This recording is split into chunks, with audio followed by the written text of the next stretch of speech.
Welcome, stranger. If you have found this place, it can mean only one thing.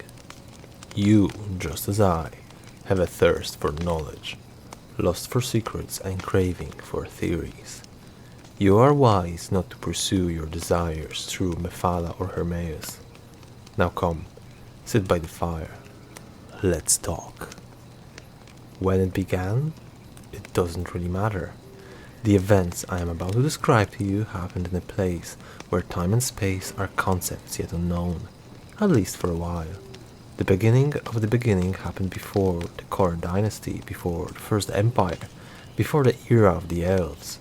So long ago that no living creature can know.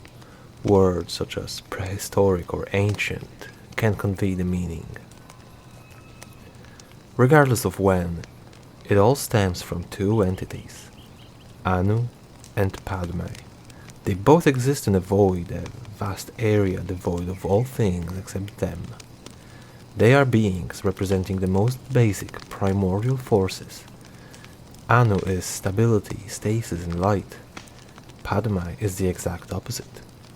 Change, chaos, and darkness. From their interaction, something new emerged. If you imagine two spheres, one for each entity, and have them touch slightly, you would get a flat round surface where they collide. That flat round disk, or a wheel, if you will, is Orbis, the grey maybe. A fitting name considering that it comes from two extreme and opposing forces. From black and white, grey, from definite and absolute, maybe. Because Anu and Padme are an antithesis to each other. They struggled and fought for control. Being equal in power, none could get an upper hand. From their blood came the Etada, the great spirits. Now, there is a multitude of cultures, prospering or extinct, who believe their own mythology and tale of the origin of Mundus. I will delve deeper into their religion some other time, but for now, I will keep it brief. There is a belief that Anu is the soul of all things.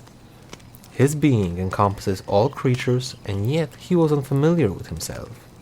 Wanting to know his essence as others might, he created Onuel, so that he might know himself. But as every action warrants a reaction, Padme created Sitis to mirror Onuel. This leads further into Onuel, creating Auriel, and Sitis, making Lorkhan. Lorkhan wandered the Orbis and eventually reached the very edge of it. Looking back, he sees the wheel on its side, forming a straight line. This is the secret tower. Reminiscent of the letter I, Lorkhan came to realize the hidden truth of existence. That is, that everyone has potential to become something more than themselves. As Vivek says in Sermon 21, the secret tower within the tower is the shape of the only name of God, I. So, Lorkhan hatches a plan to construct a place where lesser beings can grow, learn, and improve themselves. He reaches out to other spirits for help, and some agree, and some renounce his idea. Those that are siding with him are numerous, and even Auriel himself agrees to lend his power in this undertaking. A spirit, called Magnus, is tasked with designing the world, and he employs the help of his followers, the Magna Gi. However, this project was not so innocent as most would think, as in the making of Mundus, vast amount of power of the willing Etada was drained into it, never to be recovered.